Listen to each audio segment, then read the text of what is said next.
While the Hunter's first Medicare urgent care clinic opened its doors this week in Cessnock, the 7-day-a-week service designed to reduce ED waiting times locally and at Maitland. It's been more than 18 months in the making. I stood in front of the Cessnock Hospital with Elbow, the now PM, saying that we're going to deliver an urgent care clinic to Cessnock. And this is what we have here right now. The clinic now treating everything from broken bones to wounds and burns 7 days a week, with no appointment necessary and just a Medicare card needed, to someone who has had an accident or an injury, or also someone who's had an exacerbation of an existing chronic condition. So someone who's too sick to see their GP, but not sick enough to end up in the emergency department. The addition of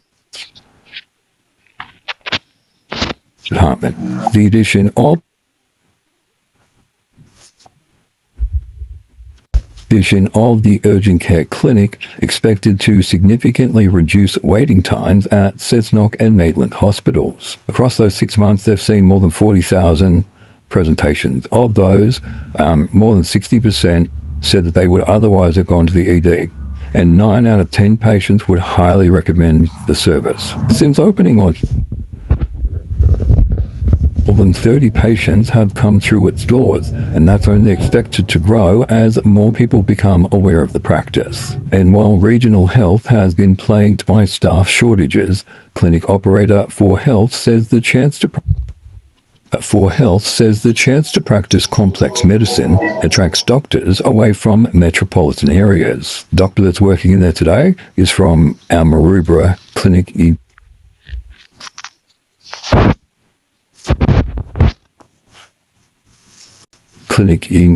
Sydney. So you're literally taking a doctor from Maroubra in the middle of the CBD in Sydney, and you're putting them out into a regional area. The Cessnock Clinic is the first in the local primary health network, with 2 on the Central Coast and 1 in Tamworth, to open by the end of the year. Montana Claire, NBN News. A big step today for a renewable energy project at Australia's largest coal-fired power station, Eraring. Construction has now begun on a 460 megawatt battery at the site as part of Origin's a plan to transform it.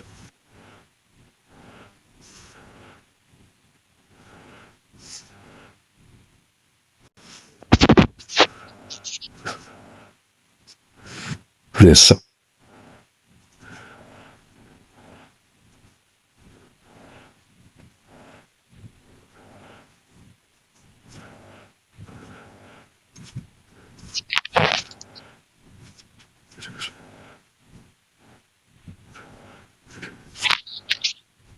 site as well.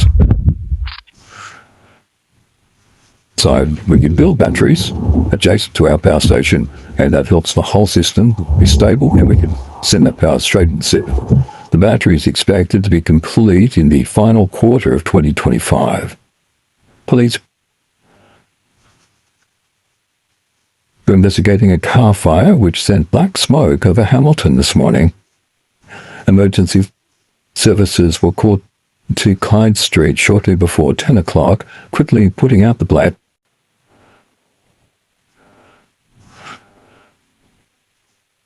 Police say the number plates don't match the vehicle, and they're investigating if it was stolen.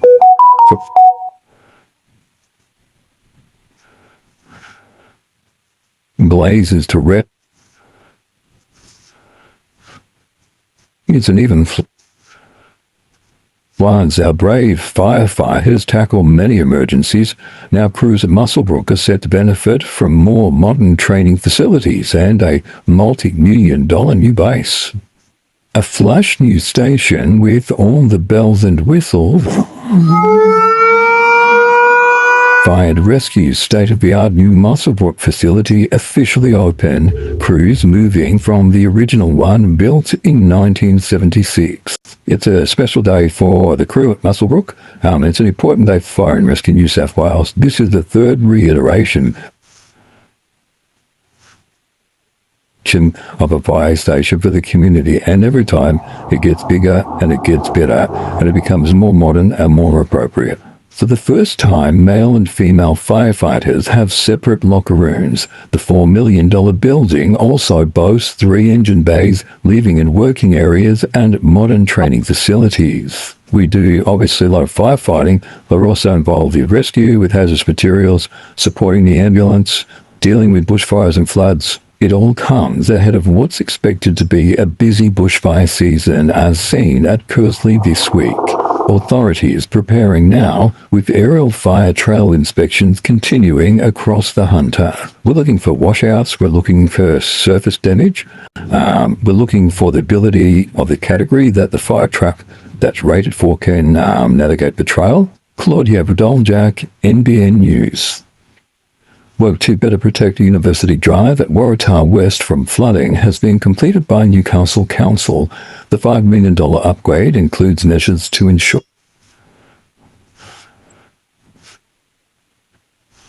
a better flow of water through nearby Boatman Creek.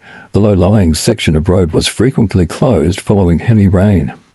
Demolition will begin at the former Maitland Park Bowling Club from next week.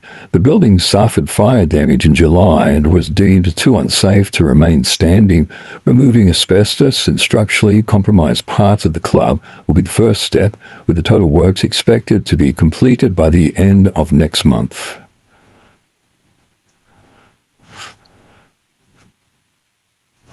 Much-loved Newcastle live music venue Lizottes has changed hands, with the 115-year-old restored Blampton Theatre sold to Wayne Rogers and Lane Hingston after 15 months on the market. The price hasn't been disclosed. Former owners Brian and Joe Lizotte spent 15 years running the venue and have secured bookings to the end of the year. Across the region today was really quite comfortable. Temperatures largely maxing out in the low to almost mid-20s. The wind switching around to the south, southeast. They'll get stronger, cooler, some showers tonight. A cool start to the weekend on the way. Meanwhile, the Hunter's first Medicare Urgent Care Clinic has opened its doors. The 7-day-a-week service designed to reduce ED waiting times. It's been more than 18 months in the making. I stood in front of the Cessnock Hospital with Albo, the now PN, saying that we're going to deliver an urgent care clinic to Cessnock. And this is what we have here right now. The clinic now treating everything from broken bones to wounds and burns 7 days a week, with no appointment necessary and just a Medicare card needed for someone who has had an accident or an injury, or also someone who's had an exacerbation of an existing chronic condition. So someone who's too sick to see their GP, but not sick enough to end up in the emergency department.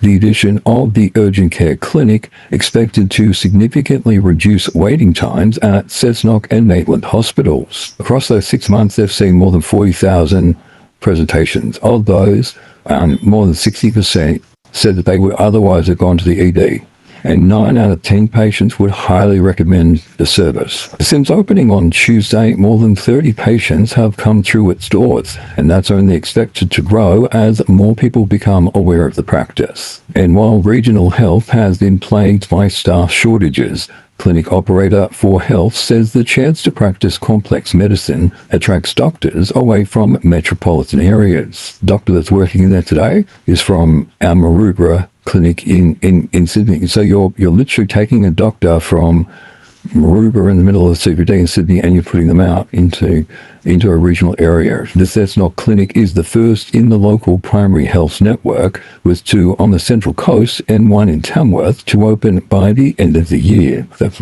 Montana Claire, NBN News. 2 boys have been arrested over a spate of break-ins and police pursuits in Moree. A 12-year-old boy is facing 6 charges, including aggravated assault with intent to rob and damaging property by fire or explosive. The 17-year-old boy is also being charged with aggravated break and enter. It follows an investigation under Operation Regional Mongoose, where 5 teenagers were arrested and charged on Saturday. The latest arrests are linked to incidents last Friday and Saturday.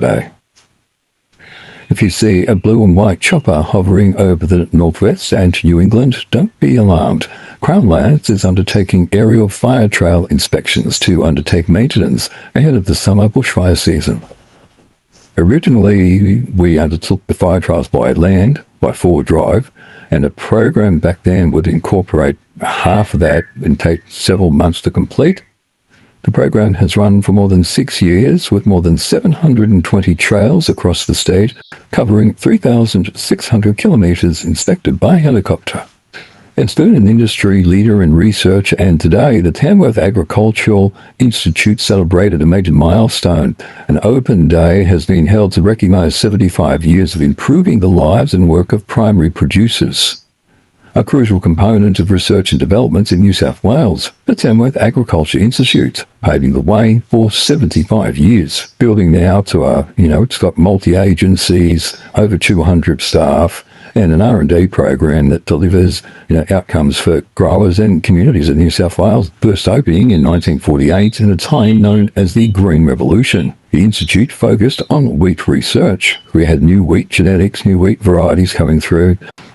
The impact of fertiliser, particularly urea, an open day giving the community a look behind the scenes and a chance to get up and close with some cuddly creatures, while other agencies under the Department of Primary Industries banner were on hand to talk shop. Some resources, some guides for our upcoming dry weather, moving and selling livestock, pets, animal resources. We've got some certain weeds here that we want to keep from getting a spread on around the northwest, so they're the sort of main weeds we're looking at, trying to make people aware of those weeds and to report them if they see them. One of the DPI's primary research stations, the facility has adapted to help all producers improve productivity and sustainability. Institute Director Guy McMullen says a changing climate and drought has always been considered in their research. It's becoming a lot more critical, and so the research we do is it can be a long-term game, and so it's about building in that new technology and new understanding to deal with those challenges, and there's more to come. We're looking at our chickpea breeding program, giving us an alternative crop that fits into those no-till farming systems,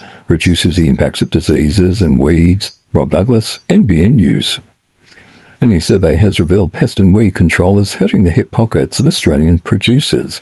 According to the Australian Bureau of Agricultural and Resource Economics and Sciences, 85% of land managers spent an average of just under $22,000 on control measures last year. That's a rise of more than $6,000. It's a new era for the Plains Fitness Community Gym at Corindai. The gym reopened today following a $220,000 makeover funded by the state government. It's decked out with new amenities, workout space, and for the first time, hot water. And it's needed. It was very nippy this morning, very cold indeed, freezing conditions returning, warming to the low 20s for most of the northwest and high teens for the tablelands.